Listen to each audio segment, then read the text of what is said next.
ladies and gentlemen. People just tune in, welcome. My name is Will Hall, better known on the internet as the Will Hall EXP, and I'm joined by the one and only Skura, better known as Islands on Front, and we're going to be bringing you round 11 of Modern Action at SCG Charlotte. We are going to go cut down to our sole player in the field that is still undefeated. We saw him earlier on Obosh Red. It is Dalton Osman, who is 9-0-1. So that draw, it's a draw. It's not a loss. He's still undefeated. And he is going to try his luck against Grant Tadlock. He's going to try and destroy Dalton and take away that loss from him with Azorius Hammer. Skura, how does this matchup line up? Obviously, Hammer tries to make small creatures extremely big. Obosh has lots of little interactions and ways to do damage. Which one do you think is favored in game one? So this isn't your typical prowess deck with like Soul Scam Mage and Lava Dart. It's a much bigger version with Blood Moon, Seasoned Pyromancer, and Fable. And because of that, I think I prefer Hammer, because Hammer can actually go under much more effectively. If the Obosh deck was like a prowess variant, it would be difficult to put on a Hammer through all those, lightning bolts and lava darts. But here, that's not really the case. And if Dalton taps out for like Fable or Seasoned Pyromancer, Hammer might just start, pushing damage through. So I prefer Hammer here. Sure, I think that's why you see Hammer doing very well. Obviously, it's got quite meant to have a favoured Murktide matchup because their only real interaction is damage-based removal, right? And with Hammers, making a creature 11 power or so tends to not have too much damage done.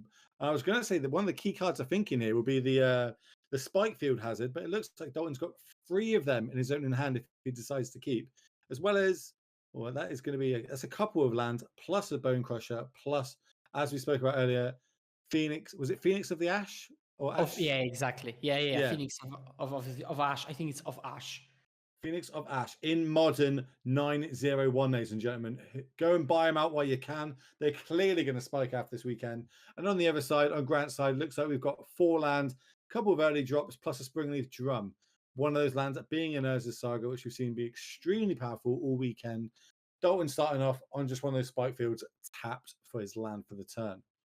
Now, Grant, how are we going to start off here? We do have an Esper Sentinel. That is one of the best 1-drops he could play in this matchup, kind of almost taxing Dalton to pay more mana for these cheaper spells that he's going to have.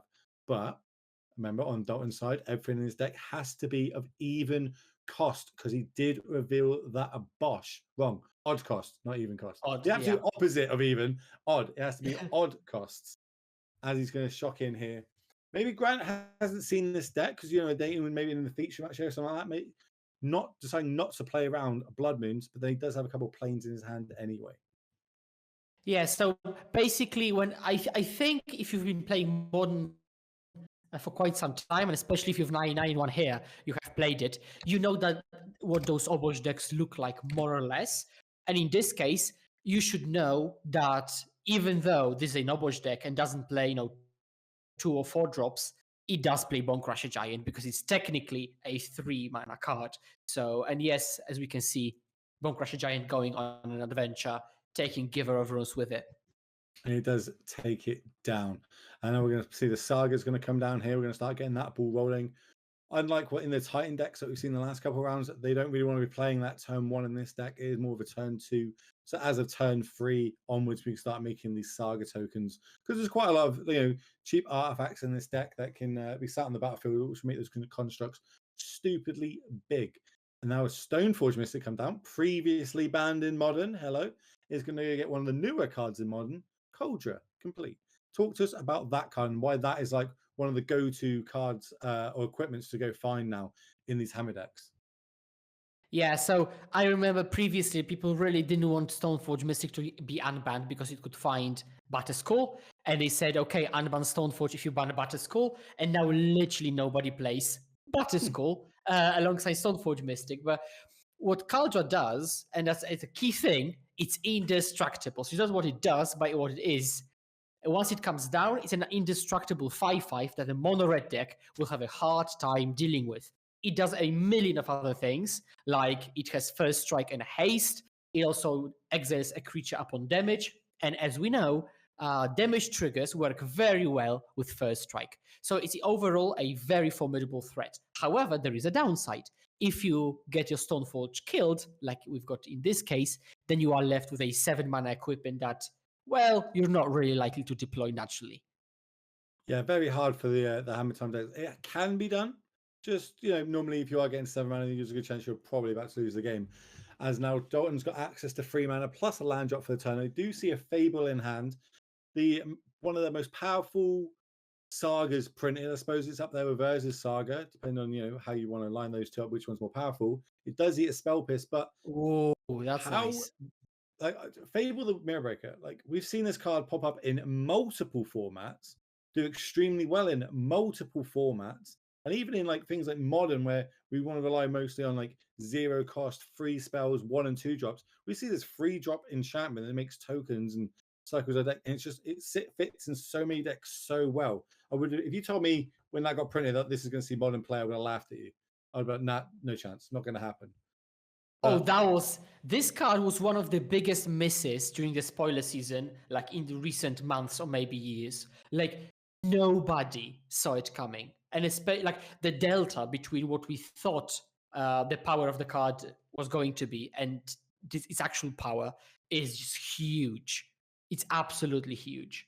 So yeah, everybody missed it, and lucky are those people who actually bought their copies. When we still underestimated it, because now it commands a pretty hefty price.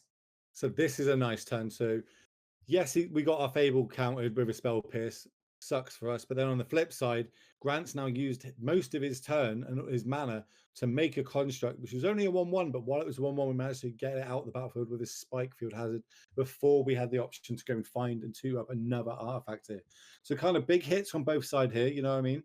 Grant answers Dalton's big threat. Dalton now manages to just kind of almost hard stop his turn. Going to go get the Might here. Any reason why we're going to go get a Might? We haven't seen any green mana, so it generically is just a 1/1 currently. Yeah, usually you get green from a single Temple Garden and Springleaf Drums. So this is great against Blood Moon and against Fable, but you would have to have access to green mana anyways. But it has to feel awful, honestly, to get your creature Spike Field Hazarded in Modern. So, okay, so we've got the Springleaf Drum, but tapping down, so no access to green immediately, and that's Sentinel. So I think we've got Slash. We've got the Phoenix we knew about. Looks like we've got Flame Slash. And I didn't get a good look at what was just drawn then.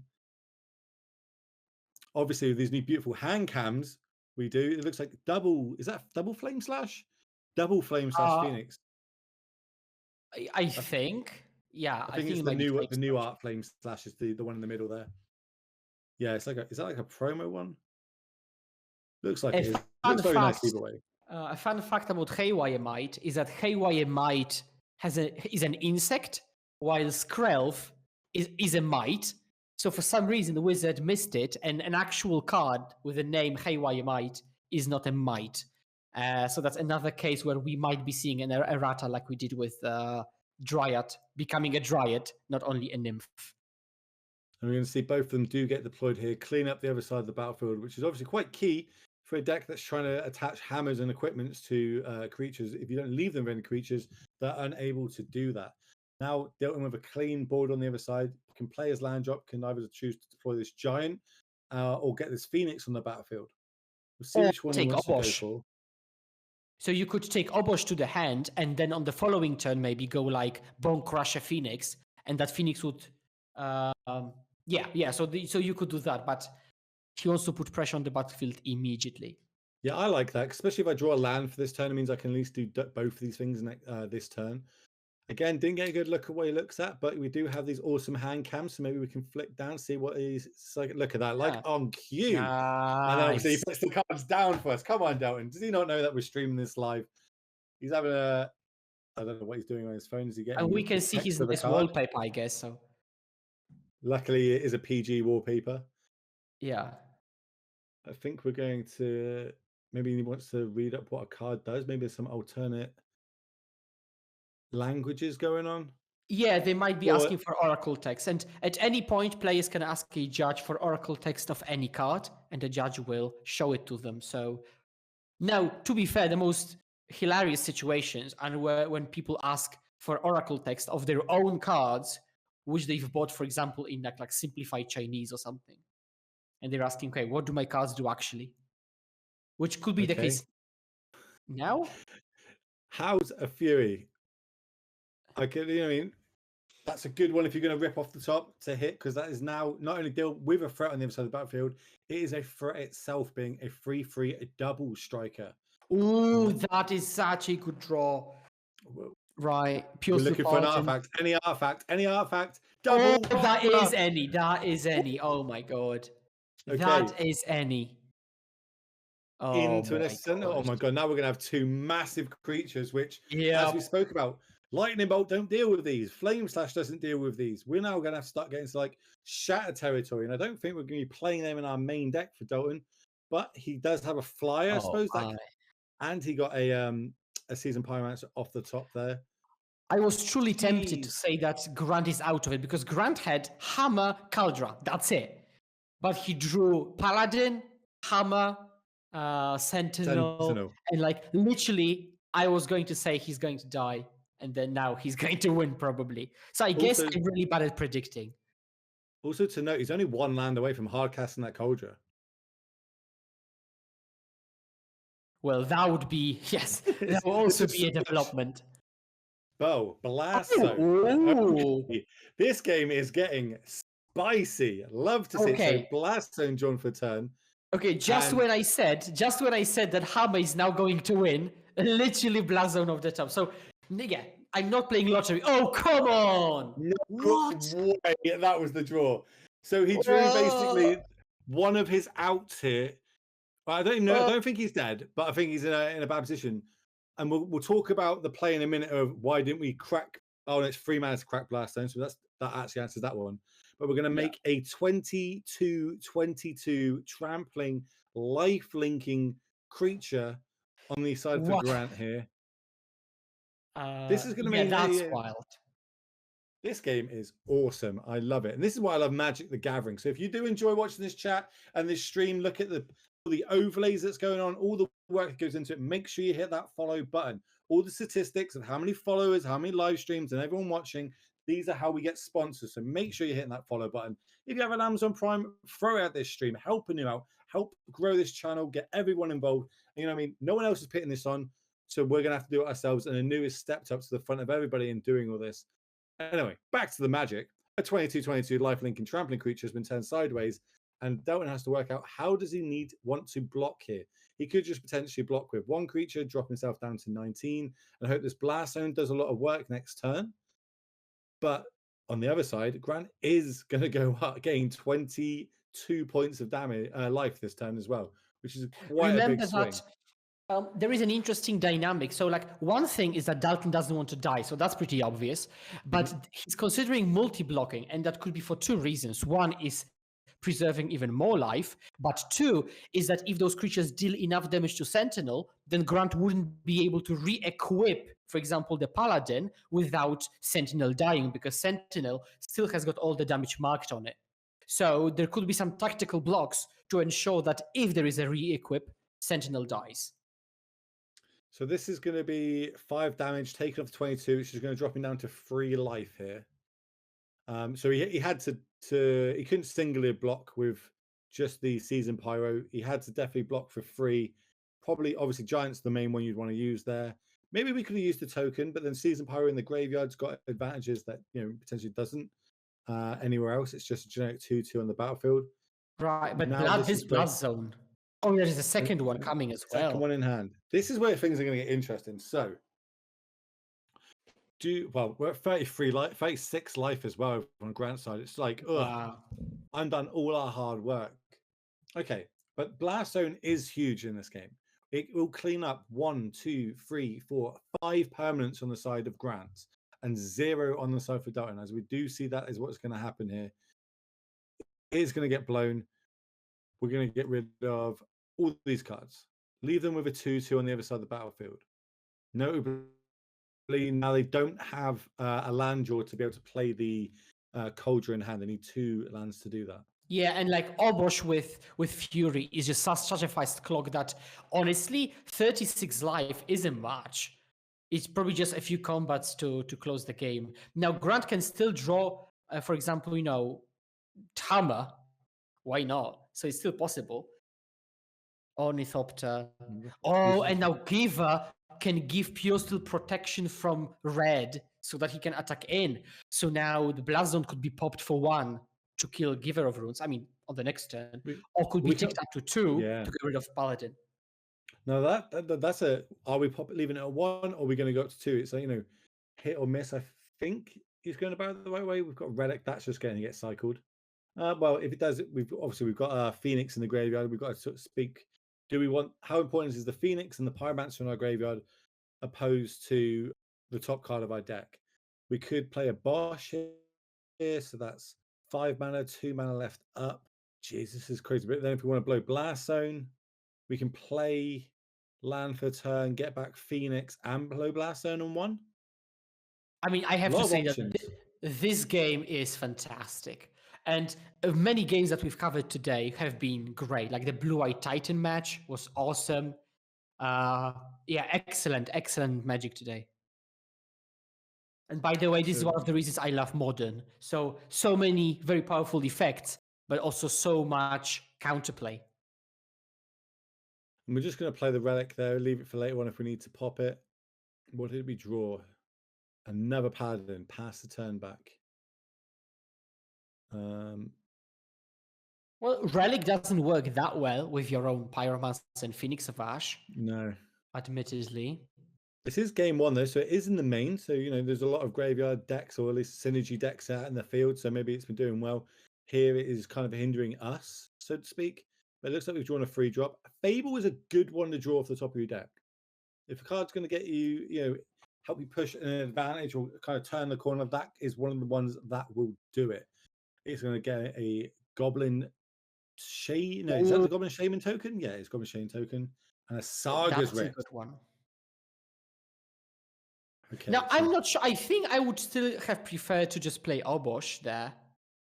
Because you get the Shaman token, but that's a 2/2. You get the second chapter trigger, but you don't, I think, really want to ditch Obosh. Okay, never mind. He literally does.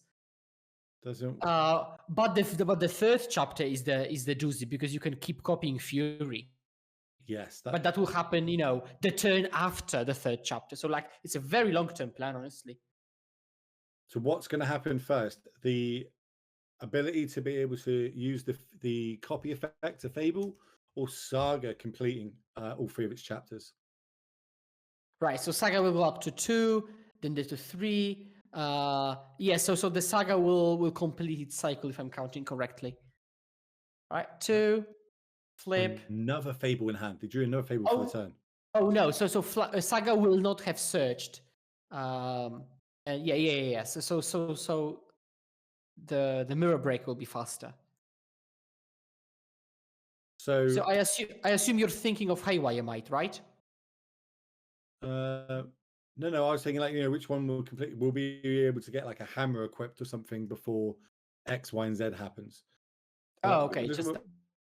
We're going to return the Phoenix here, Phoenix of Ash in Modern, in an undefeated deck. That's right, ladies and gentlemen. You're welcome. Getting all the best decks on camera for you here, and then we're going to follow up with a second Fable, which will be making a token. It'll be on chapter 1. Now, Grant, how are we going to get back into it? Saga takes up to 2. We can start pumping out constructs of it now. We do have our life total as a resource. We did manage to get that big hit in for 22 points of damage. Gain 22 for ourselves. And as someone has pointed out, Dalton is actually showing off a lot of bling playing those Goblin Shaman tokens, which, for example, in Europe, they command a price of €5 a piece. So yeah. We used to have I don't know, 8 or 9 of them in the legacy events, and they've all been stolen by players. So have they? They're pretty hard to get hold of. Yeah, we had to replenish them once, but passing the turn back. So it doesn't look like it was a land to be able to deploy the Cauldron hand. We're still exiling with the Relic. Fable's going to flip. Other Fable's going to trigger. We can ditch this card in our hand and get a fresh draw if we want it. Looks like we want to keep it. It's a third Fable. And once we've got multiple Fables flips, yes, we can do the Fury multiple times, which will probably close this game down, let's be honest. We can also use all our managers to make 2/2s end of turns and just have a big board of attackers. So yeah, if we had an advantage bar, even though there was that big turn by Grant and he did manage to, get that big life point swing, I still think it might be in Dalton's favor here. Is there anything Grant can do? Can he go make construct? Well, he could also just tap Saga for mana, find like Springleaf Drum, and play Kaldra, and then draw 2 of Pure Steel, and then see what happens. He needs to somehow get an equipment on this flyer, right? There's no flying blockers on the other side of the battlefield. So if we can somehow equip and leave it with flying, we can potentially get across. Well, you can just re-equip Kaldra to Ornithopter because it's still an equipment, and you've got Pure Steel, right? Yeah, so yeah, we need to get the mana, right? That's what I'm saying is we don't have the mana to play the Cauldron yet. Oh yeah, so you got with the Springleaf Drum line. Oh, okay. Or you just do this. Fair enough. Oh, well, we're going to try and draw 2, and hopefully one of them is a land, an untapped land. Right, and now, okay, Dalton checks probably if the equipment, the draw trigger is off cast or enter the battlefield, and thankfully for Grant, it is upon the entry. So Grant draws 2 now, and has a full grip. Checks the graveyard. Why would he? Just checks what artifacts are available still in the deck. Yeah, like any sort of equipment. I say the Phoenix, I believe, can't block. I think that's like might be the downside to that flying threat that comes out from the graveyard. Let me just double check. You have a little look at that while we're talking about this. We're going to go it does block an equipment. It can block? Yeah, you just flying haste, yeah. Okay, flying base, so it can block. Okay, so that's our line out of the way. Now what we need to work on Grant's side and how can he get across an advantage. We've got another hammer, but the way to get everything trampling's gone now because we that got blown up with a blast zone, and that is in the graveyard. I don't believe Grant's got any way of getting that back out of it. We've got the mana floating. Don't show that card. Oh, what could happen? Like Grant also has a blacksmith skill. So what could happen is that he attacks with a ton of creatures, see which ones are blocked, and just pumps them by 2, which would be crazy. He has to get a ton of creatures though, right? That's the problem. He's got like what 4 or 5 at now. Potentially you can start making more constructs. But then this Fury is going to eat the battlefield. I suppose not. We're starting to equip hammers. Yeah, unless Dalton rips a third blast zone off the top. That would be brutal. I imagine he's playing the full 4, but we'll see. This is quite interesting. How are we going to bet this? We're going to attack for 22 points damage. I'm going to say this is lethal. Yeah, the attack is for more than 3.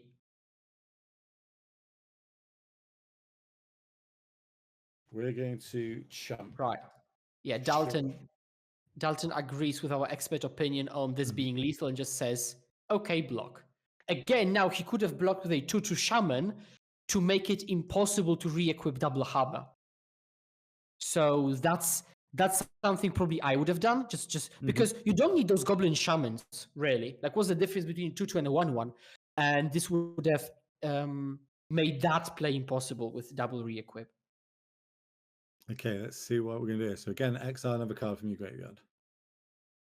Doesn't he remembers about that basically irrelevant thing, which is like, okay, relic you. But he does it at the beginning of the turn, so he doesn't have to remember later. So yeah. Yeah, he knows it's irrelevant, but like now we've only got a Season Pyro, which we've just exiled in the graveyard. So technically we can pop that now, draw a card. So we've got no more of our relevant cards in the graveyard. That's a Spike Field Hazard. To be fair, if you exile your own graveyard, it's going to be more difficult for you to escape the Phoenix again, right? Because you need to exile other cards as well. Yeah, if he's relying quite heavy on that. Maybe he's putting a lot of, stock into that Phoenix being able to block if needed. He did get a redraw. This game is so difficult. And also, Dalton has to keep track of so many things, like all those saga triggers, which Kiki-Jiki doesn't have summoning sickness, what to copy, when. So, yeah, very difficult game to play for both people, for both players. It is like, obviously, Dalton's got to remember on his side that there's a Cauldron potentially could come down at some point. On Grant's side, he's got to think the sagas are triggering on the other side, so potentially there's going to be like 2, 3, maybe even 4 Furies come down in a single turn. Yes, he's got a big life total on it, but it's still anyone's game right now. I'm struggling trying to say like, who would I think? Okay, their advantage. Oh no, actually they've got that. That's quite an advantage. We'll see. We're going to fetch up another basic here, which does give us our 7th mana for this Cauldron Right. in hand, if Yeah, we choose to cast it. And the thing with Cauldron is I said it has haste, which is true, and indestructible, which is true, but that's not the thing that's important here. Cauldron has another keyword. Do you know what that keyword is? I'm going to go out online and say trample. That is true. And so trample is what we've been missing this whole game. So, yeah. Do you remember Play turn Cauldron. 2? Turn 2 when Yep. he went and searched for it, and we said sometimes, it's not impossible, but realistically, you don't hard cast this card. Well, we're going to eat those words because it's just been hard cast. It will come along with I believe it's a germ token, and now we can see a lot of equipment happen. That could end up being what, a 25 trampling, first strike, everything. You can't bend it. How much toughness have we got? So we make a copy. And also draw 2. Remember, he draws 2 of the paladins. A draw 2 chaser. 1, 2, 3, 4, 5, 6, 7, 8, 9, 10, 11, 12, 13, 14, 15, 16, 17, 18, 19, if I'm not mistaken. He also has to be careful the way he equips, because Dalton can instant speed make a Fury, right? So he has to be conscious of he's counting it, because there could be 4 damage coming through at any point, but including the card in hand, because there could be another. He's thinking about Fable copying. No, Fable copying Fable means they all come into play tap, so that's not working. Yeah, that's true. But if he doesn't find lethal, he doesn't want to allow a counterattack for lethal for Dalton, right? I think Grant's got it. I think if he's got the resources right now, that Cauldron having trample is the key. We'll equip it to the construct. Construct is currently a 1, 2, 3, 4, 5, 6, 6. Add 5 to it, so it's 11. 11. So we can't know what the judge call is about, but it could be about the fact, like, what happens when you re-equip. And I think the question could be about, like, basically, like, when you're re-equipping, whether like the equipment goes unattached and then attached, which is not the case. When you say I want to equip to the construct, if it fails for whatever reason, it stays on the germ. So there is no like re-equip moment. There's no unequip moment. Oh, maybe, which might be the question. Yeah, okay, so it immediately goes from 2. So that makes that an 11 if my maths is correct. Currently, because there's 1, 2, 3, 4, 5, 6 artifacts, plus 5, plus 10, 21. Right, so I can see one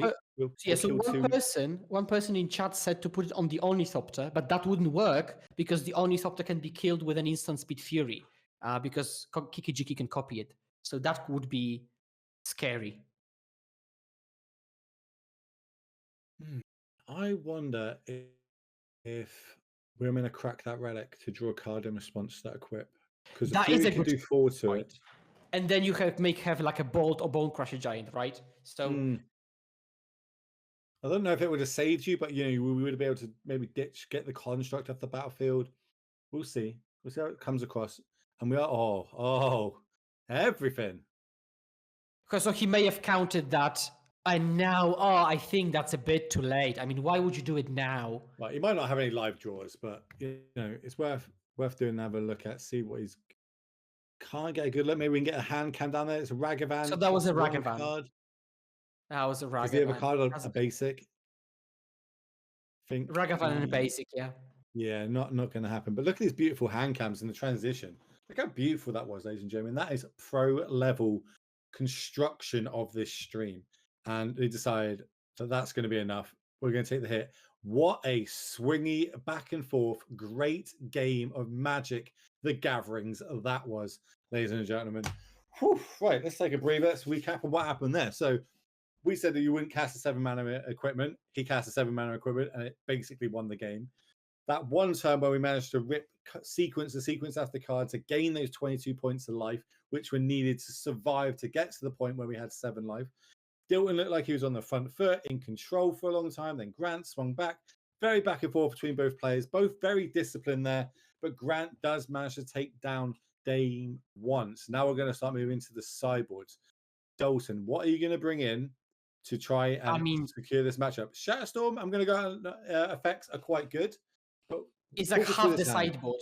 Honestly, it's like half the sideboard comes in. How limiting is it having a Obosh as your companion? Obviously, that means you can only have half the cards in your sideboard, right? You can't have anything that's got an even casting cost. So, interestingly, this player plays Mindstone in the sideboard, which costs 2 mana.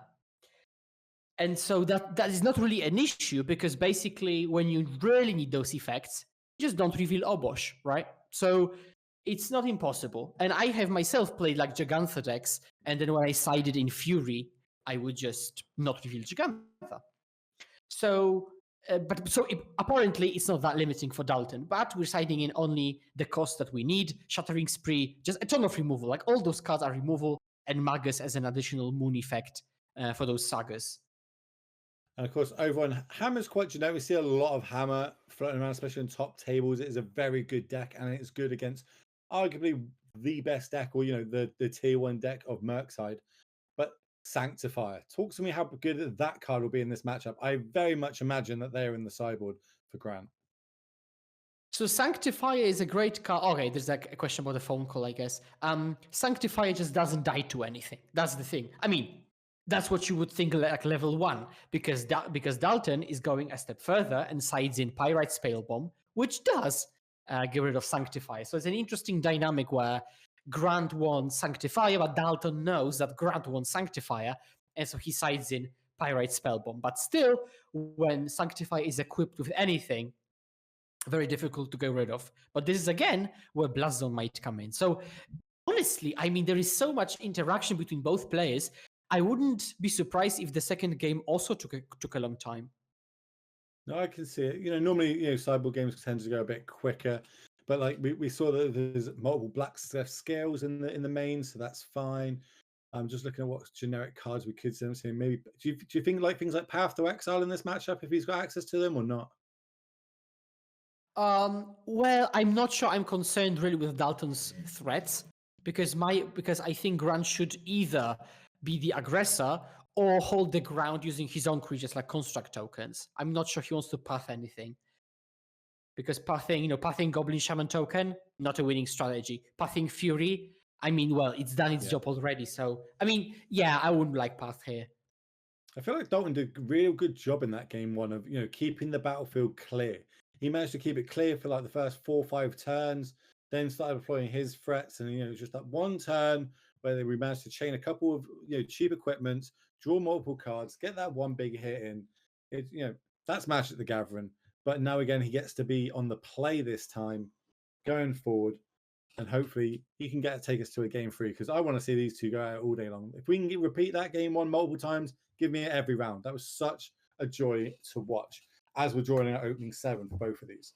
So while they draw the opening 7, let's just give a little shout out to the, you can see it there, Cool Stuff Incorporated.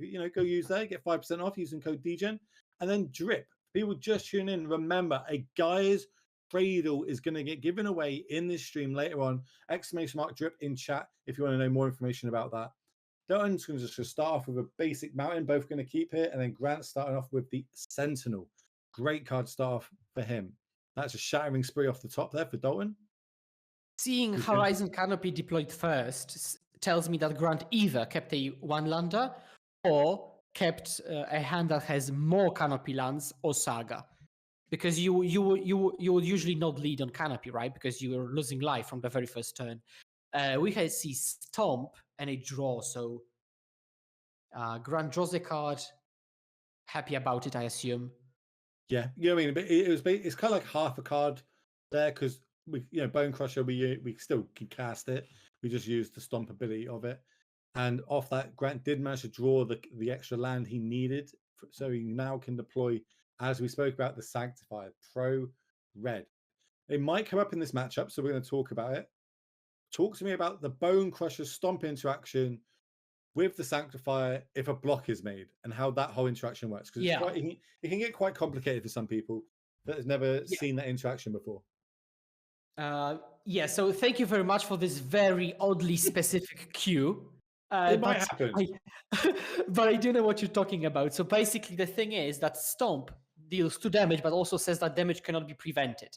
Now, protection says is that damage is prevented.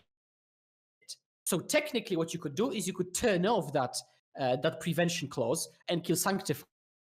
However, you cannot stomp Sanctifier itself because it has protection. So what could happen is that you block Sanctifier with, let's say, I don't know, a 2/2 blue creature. What creature? No, but you can't block. But you can't block with a red creature. So it has to block, right? So Sanctifier has to be the one blocking. That's where I was lost. So Sanctifier is blocking a red creature, and then you stomp the face, turning off the prevention clause, and then Sanctifier dies. Okay, that's the whole thing. Okay, we got there. We got there. I will not set you up for complicated gameplays like that, but I really hope that plays out and happens now. But I do want to talk about please do. Last turn, Shadow Spear was played with 2 mana after combat with 2 mana up. We could have played it and equipped last turn. We decided against that. Why did we not do that? And then when it was targeted, we didn't have like a blacksmith scale to protect it. So I'm trying to work out why would we have not equipped it last turn and just got an attack in for a 3/3. That is a very good question. And because I was focused on talking, I'm not sure if there was white mana available under the Blood Moon. Yeah, there was just the one. There was obviously we've only got 1 white mana, but they held it up. Okay, so that is weird then. That is weird then. Maybe he was trying to represent blacksmith skill as a kind of like a threatening strategy. Let's see what's going to happen here. So, there it is. That's purposely for this. And the now we've got the scale. Okay, so basically blacksmith skill was held up, but with the intention of protecting specifically Sanctify on Vec. And there is some stomp action. Okay, no, okay. Yeah, that's not going to do. But attack and block. Come on, let's go. No. One chance, Dalton. Come on. I was this close to being big brain. Let's go. Yes. Got there. So 2 minutes of me talking will go to waste. I'm kind of happy that interaction happened, chat. I'm not going to lie to you. Kind of happy about it. But unfortunately, it didn't pay off for Dalton. Grant still had another Smith, so he's putting a lot of real estate into this. Obviously, stretching his mana with only having 1 planes available. Dalton managed to get 4 damage across, dropping Grant down to 11. Grant's going to untap. He's looking for these basic planes. They do play a lot more basics than the generic modern decks that you see. And we're going to see the Stoneforge is going to come down here. To be fair, this Stoneforge could be finding Caldra with both the intention of putting it from... Yeah, exactly, because he's got 5 mana already, right? So, yeah. Now, Dalton, what we're going to do on your side of the battlefield, let's see. We're going to attack. Oh, I love it. Now, technically, Pyromancer should be exiled because of Sanctifier's ability. Oh, God. Backbreaking. So not only did it come up once, it came up twice in this matchup. I'm so happy about it. But obviously, Grant would not be happy about that interaction and how that turned out for him. He has currently got an empty battlefield versus a Blood Moon and 6 power on the other side. Plus, Donald's still got a couple of cards in hand. And that's just going to be too much. You know what I mean? We put a lot of real estate into that Sanctifier, and unfortunately didn't get there. Stomp managed to take that game down, I'd say. That was pretty sick. But we're going to go to a game 3. We've seen bits of each player's sideboard. We've seen how they're going to go. We know that the spell bombs have come in for Dalton. We know that Sanctifiers are coming for Grant. Didn't really see too much else besides the obviously sort of shatter effects for Dome, but we thought they would come in, and I think they might still end up being big in this matchup. But Grant is on the play, and that's where this gets scary, right? Yeah, so Hammer, when it's on the play, can flip the script around because on the draw, you could play Esper Sentinel, and the Esper Sentinel can be killed, for example, with a bolt or like Spikefield has it, and the tax can be paid for. While on the play, when you play Sentinel, if Sentinel is to be removed, you will always get to draw a card. So that's the first big thing. On top of that, well, if you go off like on turn 3, you will go under, for example, Blood Moon. So there are a lot of small things happening with the timing. Just do us a favor and clarify for checks. I think some people might still be a bit confused about the stomp interaction with the protection from red interaction. So scenario, Bone Crusher's attacked. We've blocked with our pro-red creature. Go from that point. Yeah, so protection says a million of different things, but one of the things it says is prevent the damage that would be dealt, right? So technically, Sanctifier would not die because it would prevent that red damage and then deal its own 2 damage to Bone Crusher. However, Stomp says damage cannot be prevented, and in Magic, the no effects supersede the yes effects. And so if a Stomp is cast targeting whatever, could be the player, then suddenly Sanctifier, with protection still, is not able to prevent damage. And so it's just a 4-3 versus a 2-2, and the damage is dealt normally, as it would in combat, with no prevention happening. I hope that clears everything up for everybody in chat. Leading off, both players are just playing their land and going. Grant's going to go fetch up a Jewel. Obviously not going to try and play around Blood Moon here. Did kind of get caught out of it. He had a basic in the last match, but realistically you went double white in the hammer deck, so you start getting down your things like your Paladins and Sanctifiers, etc. But now he's on the play, he's got a chance to play under it. I say as a Saga comes down, Saga's going to get followed up by anything, maybe a Stoneforge. There we go, on cue. This is kind of the plan that normally you want to turn one, Sentinel or something, but you'll take this as playing as a Saga plus getting a Coldra. And Coldra. So, yeah, and we've got the same situation. Okay, this is literally a replay of game 1.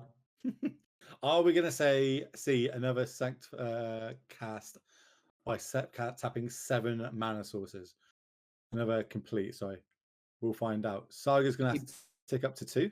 Right, and this is not missable. Yep.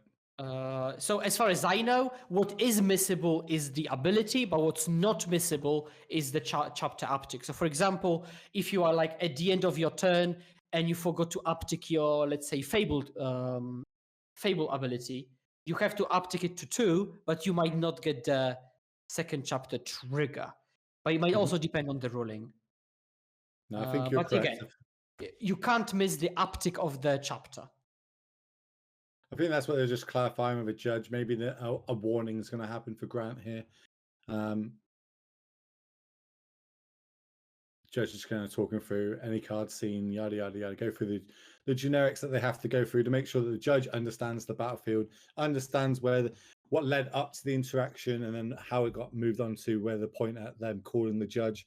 So I think he's just going to say, yeah, that has to tick up. Game state warning. We're going to give you... a little warning. If you get 3 of them over the course of the whole tournament, I think you get, is it a game loss or a DQ, something like that? There is one very harsh potential ruling, which is that because Grant passed the turn, right? So in the harshest universe, the judge can say you passed the turn, so that still stands, but the Saga doesn't uptick.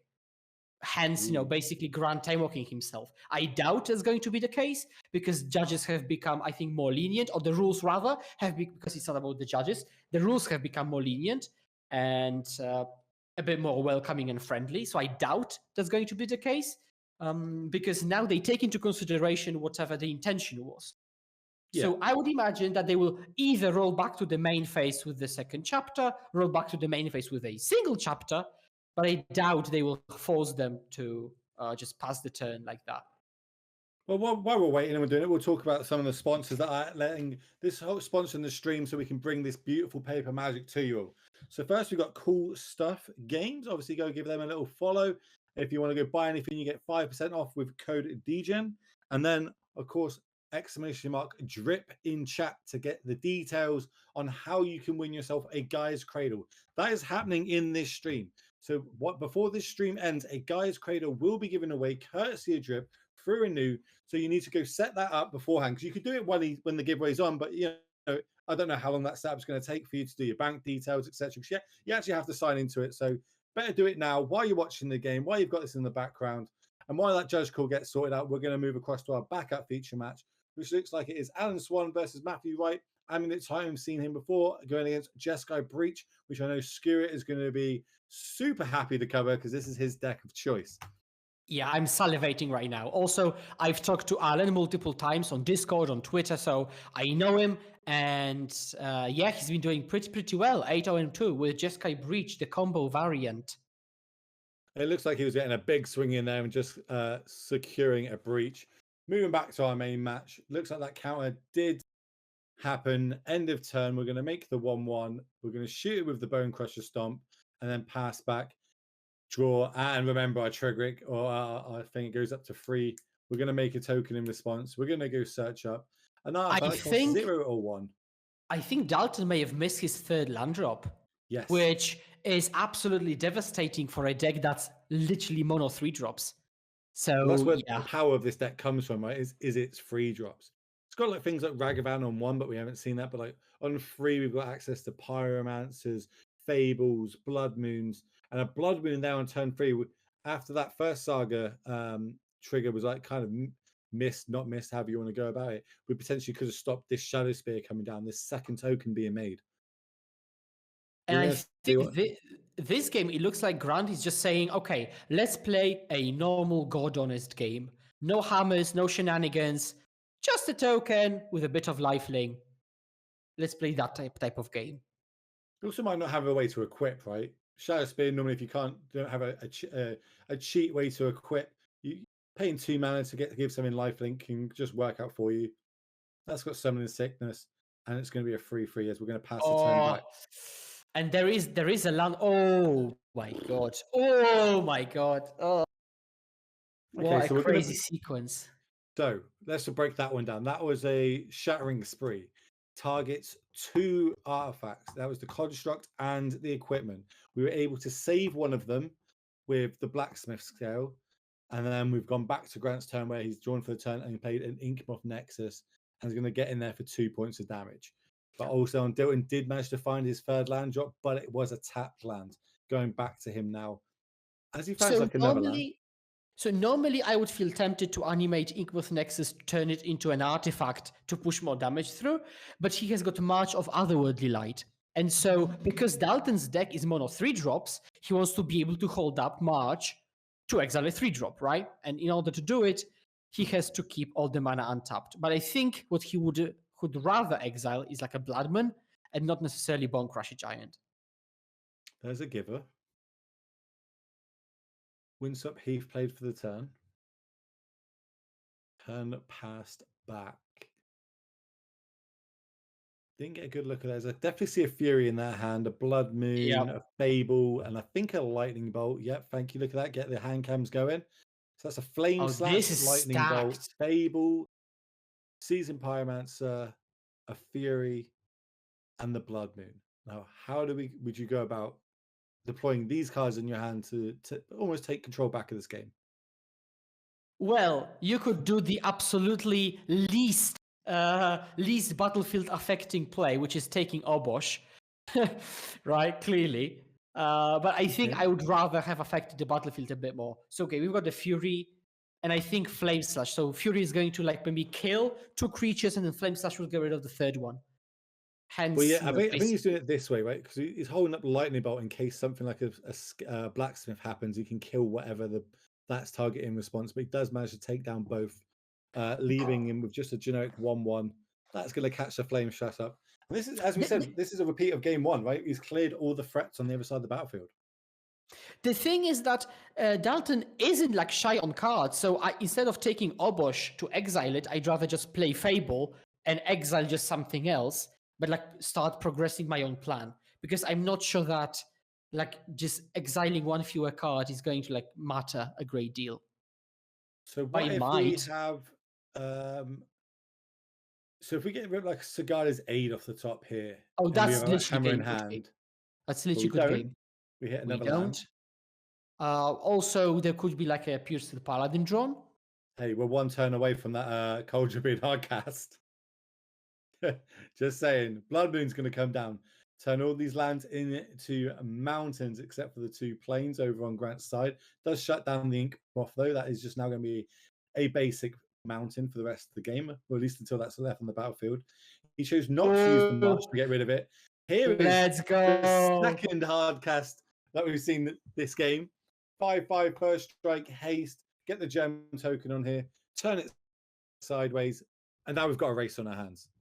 Let's see how we're going to go about this. Obviously, it is indestructible, which is the kind of the bit that Dalton doesn't want to see. Shatter effects will not work on this. He doesn't have access to bounce effects. Now, Or, importantly, both Kaldra and the Germ are indestructible because Kaldra itself is indestructible and grants the creature indestructibility. there's a Den of the Bugbend / Mountain comes down for the turn. How are we going to go about this, Dalton? We're in a race situation. You've got to try and show up a way to either get some blocks in while dealing enough damage. He does have a lightning bolt in hand. He does have a spell bomb that he draw for the turn. So that is another 5 damage, which could potentially help him swing this race if needs be. Looks like we're going to play another Bone Crusher or Pyromancer. What are we doing? Yeah, we're going to go Bone Crusher. Get in for 4. 10. Technically, I think Dalton might win this race at the minute. And this is another reason. I mean, of course, again, we're being outcome biased, but I would have preferred the previous turn or the 2 turns before, instead of pitching Obosh, just actually deploying something. This is a good one because you can grant protection from red, but Priorite Spellbomb is surely going to get rid of it. Yeah, I think you're right on that one. I think the Spellbomb will end up dealing with the Giver at some point. If I was going to do it like No at the end, attacks. Ooh. So changing gears completely. so now Dalton's going to have to go wide, which I kind of like this on Grant's side. Grant knows he can get a 1-shot kill. His deck is designed to do that. Where Dalton's side, we've got rid of the Obosh already. We're going to ditch a Fable and a Ragavan here for this power. So get a fresh look at 2 more. Make 2 1/1s. Keep this Lightning Bolt plus whatever he drew for the turn in hand. I think it might be another Blood Moon and another Pyromancer if my eyes are absolute ninja sighted like they are. Oh God, I got it right as well. I'm so good at this. So we're going to see the spell bomb. I do think I would have done that spell on end of turn on my last turn because now I've used up a mana on this turn that I didn't need to. Are we attacking? Are we getting in there? I suppose we do have access to Lightning Bolt. One of these gets chumped, gets dropped down to 6. So I have to say there is one line which is absolutely super cheeky. So Grant has got Hammer in hand. So what he could have done technically is play Hammer to prepare for an actual manual equip. Which costs 8 mana, but he's slowly but surely getting there. So if he plays one more land, which is he's gonna 7, right? If he top decks a land now, which he does, means he missed a potential Hammer equip now, which is huge. Would have been 15 with 3 blocks. It wouldn't have been lethal that turn. But it would have been good. He's still got this March of Unworthy Light in his hand. So he does have an instant speed way to kill stuff if he needs to. Dalton looks like he picked a Spike Feed up, so that's 4 points of damage he's got in hand. He turns everything sideways here. He's got lethal, I believe. It's wild that Hammer actual manual re-equip could matter in a game. March this. Dalton says, take 2, drop to 4. This dies. I think we're going to see Lightning Bolt you, Spike you. Spike you. Drop you to 3. Lightning Bolt you. And that's going to be it. And Dalton is going to continue to be undefeated. Obosh Red goes to 10-1. Oh, wrong. 10-0-1. Still undefeated in this round. Unfortunate for Grant, that game 1 was absolutely one for the books. If you are just tuning in and you missed that game, you need to go back and watch that VOD. That game 1 was absolutely something special. What a treat for us all to be able to see it. I think the backup match looks like it's still going on. So we'll see if we're going to be able to switch across to that one. But whew, that is a good game of Magic, and God, I wish we could have more of them like that.